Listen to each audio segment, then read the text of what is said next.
So, nag-prepare na taron og dinner. Then, kini siya is a baked rice with breast chicken and bacon. Then, ang breast chicken, atong siyang gipakuluan og 30 minutes. Then, ang tubig, akong gigamit og luto sa rice. So, akong gisote ang onion. Sote sa nato. So, after na itong paghuman og sote sa onion, ato siyang ibutang sa ibabaw ng chicken.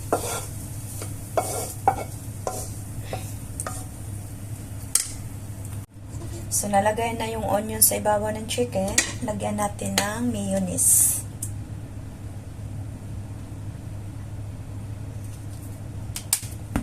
Then, add a black pepper.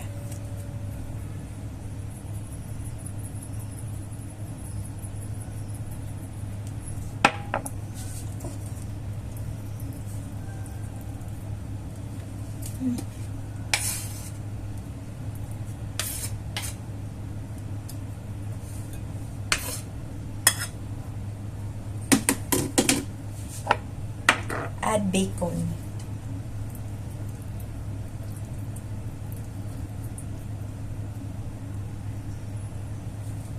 Tapos lagay natin sa oven. Tamang mag-golden brown yung bacon. Tanggalin natin din ulit. So, nag-golden brown na ang bacon. Ato sa nang pangtango. Kuhaon sa oven. Kaya itong lagyan cheese. Cheese na. Ibalik na po na to sa oven. Ang init.